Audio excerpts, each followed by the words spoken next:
নমস্কার বন্ধুরা, পিঙ্কির আহারের দরবারে আরেকটি নতুন পর্বে আপনাদের সকলকে স্বাগত জানাই। ডিম তো আমরা অনেকভাবে রান্না করে থাকি আর অনেক রকমের এক্সপেরিমেন্টও করতে থাকি।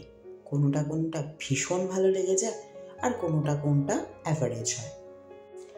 আমার এই আজকের রান্নাটির ক্ষেত্রে প্রথম অপশানটাই একেবারে কার্যকরী। যদিও এটা হাঁসের ডিম, তাই তো তার একটা আলাদাই লেভেল রয়েছে। সব মিলিয়ে মিশিয়ে রান্নাটা একেবারে অমৃতর মতো হয়েছে। সেটা না হয় আপনারাই দেখুন বা বিচার করুন। এর জন্য আগে কড়াইতে কিছুটা তেল দিয়ে দিলাম আলুগুলোকে ভেজে নেওয়ার জন্য। আলুগুলোকে একটু মাংসের মতনই বড় বড় করে কেটে নিয়েছি। এবারে এটাকে একটু লাল লাল করে ভেজে নেব।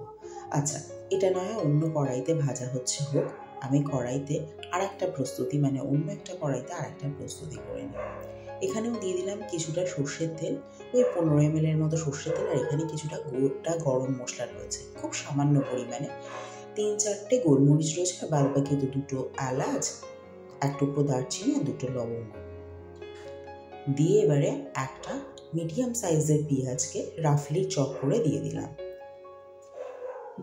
এখানে 8-9টা রসুনের কোয়া, দিয়ে দিলাম এখানে 1 ইঞ্চির মতো আদা,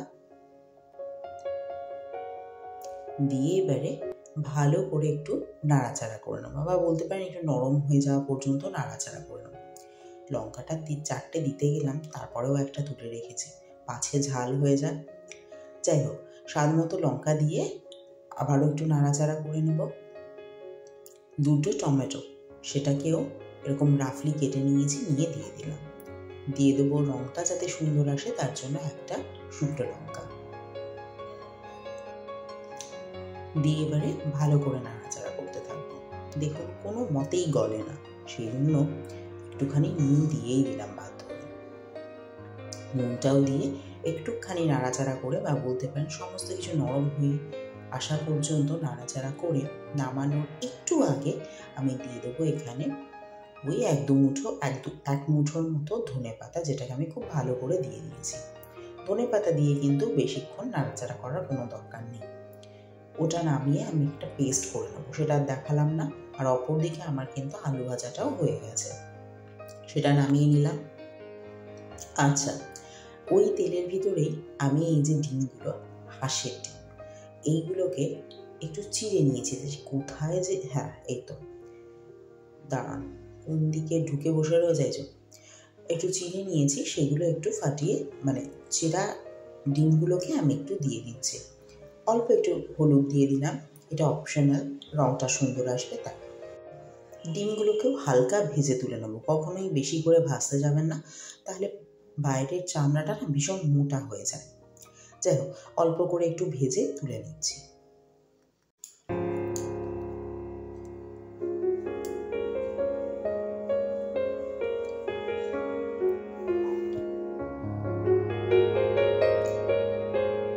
ডিমগুলো আমার তুলে নেওয়া হয়ে গেছে। এবারে ওই তেলের মধ্যেই দিয়ে দেবো আর একটু সর্ষের তেল, দিয়ে ফোড়নের জন্য দিয়ে দেবো তেজপাতা,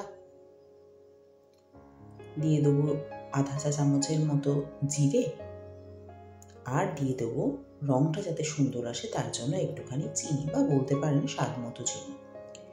আমি এখানে আধা চামচের মতন চিনি ব্যবহার করেছি। ফোড়নটা একটু ভাজা হয়ে গেলে দিয়ে দেবো আমি ওই বেটে রাখা মশলাটা, ওই যে সমস্ত গরম মশলা, তার সঙ্গে টমেটো, আদা, পেঁয়াজ, তারপরে আরও কি ছিল, রসুন, ধনেপাতা, সব কিছু দিয়ে যে পেস্টটা বানিয়ে রেখেছিলাম না, সেই পেস্টটা দিয়ে একটু নাড়াচাড়া করে তার মধ্যে দিয়ে দেবো আমি স্বাদ মতো নুন, দিয়ে দেবো এখানে 1 চা চামচের মতো হলুদ গুঁড়ো, দিয়ে দেবো এখানে 1 চা চামচের মতো জিরে গুঁড়ো, আর দিয়ে দেবো এখানে 1 চা চামচের মতো ধনে গুঁড়ো, দিয়ে দেবো এখানে 1 চা চামচের মতো, দিয়ে এবারে একটু ভালো করে কষাতে থাকবো। তবে একটুখানি জল না দিলেই নয়, অল্প একটু মিক্সে ধোয়া জলটা দিয়ে দিলাম। যদিও এখনো পুরোটা ধুয়ে উঠতে পারিনি, পুরোটা দিইনি, অল্প অল্প করেই আমি পরে মেশাবো। ভালো করে এবার একটু কষিয়ে নিতে হবে। ডিমের ঝোল, মাংসের ঝোল সাধারণত কষানোর উপরে কিন্তু এর টেস্ট নির্ভর করে। যত সুন্দর করে কষাবেন তত দেখবেন তার টেস্টের তারতম্য বুঝবেন। আচ্ছা, কিছুক্ষণ কষিয়ে নেওয়ার পর, বলতে পারেন মিনিট 1-2 কষিয়ে নেওয়ার পর, আর অবশ্যই হালকা ফ্লেমে কষিয়ে নেওয়ার পর আমি দিয়ে দেবো আগে থেকে ভেজে রাখা আলুগুলো। বলে রাখি এগুলো কিন্তু 30% মতনই সেদ্ধ হয়েছে, তাই বাকি 70% সেদ্ধ করার জন্য একটু তাড়াতাড়ি আলুগুলো দিয়ে দিলাম। আলুর সাথে না হয় মশলাটা কষাবো, তাতে আলুর টেস্টটা আরও সুন্দর আসে। মাঝে মাঝে কিন্তু আমি একটু জলও দিয়ে নিচ্ছি যাতে মশলাটা পুড়ে না যায়। বলতে পারেন আলুগুলো 70% কুক হয়ে যাওয়ার পর আমি দিয়ে দেবো আগে থেকে ভেজে রাখা ডিমগুলো দিতে গিয়ে আবার খুব একটা তাড়াহুড়ো করার কোনো দরকার নেই। আপনারা চাইলে আরেকটু পরেও অ্যাড করতে পারেন, কিন্তু যেহেতু চেরা ডিম তো এর ভিতরে একটু মশলাগুলো ঢুকবে, তাই আমি একটু তাড়াতাড়ি দিয়ে দিলাম। দিয়ে এবারে ভালো করে কষাতে থাকবো।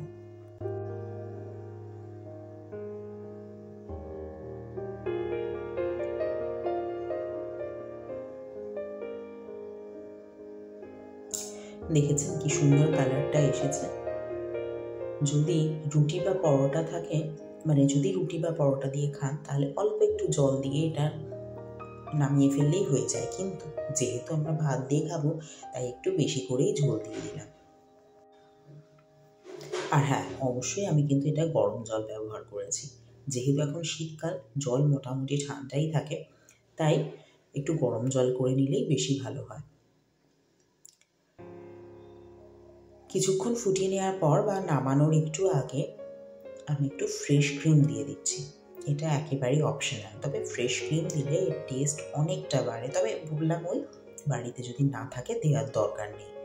এমনি হাঁসের ডিম যেভাবে রান্না করছেন এতেই টেস্ট একেবারে দুর্দান্ত হবে। তবে হ্যাঁ, যারা ক্রিম দেবেন তাদের ক্ষেত্রে বলি, দেওয়ার আগে না হয় ফ্লেমটাকে একেবারে বন্ধই করে দেবেন। দিয়ে মিনিট খানেক একটু নাড়াচাড়া করলেই আপনার এই সুন্দর ডিমের ঝোল কিন্তু রেডি। তবে নামানোর আগে, যেহেতু শীতকালে ধনেপাতা ভীষণ অ্যাভেলেবেল, তাই একটুখানি ধনেপাতা দিয়ে দিলাম। দিয়ে এবারে ফ্লেমটাকে বন্ধ করে এটাকে স্ট্যান্ডিং টাইমে দিয়ে দেবো। ব্যাস, নেমে গেছে আমার একেবারেই অন্য স্বাদের, বা ইনফ্যাক্ট দারুণ স্বাদের ডিমের ঝোল বা ডিমের কারি। রান্নাটা যদি আপনাদের ভালো লেগে থাকে তাহলে একটা লাইক করতে কিন্তু ভুলবেন না। আর প্লিজ আমার চ্যানেলটিকে সাবস্ক্রাইব করুন এবং পাশে থাকা বেল আইকনে ক্লিক করুন, যাতে নোটিফিকেশনটা সবার আগে আপনার কাছে পৌঁছায়। তাহলে অন্য কোনো দিন অন্য কোনো রান্নাকে সঙ্গে নিয়ে আবার হাজির হব। ভালো থাকবেন সবাই। ভিডিওটি দেখার জন্য ধন্যবাদ।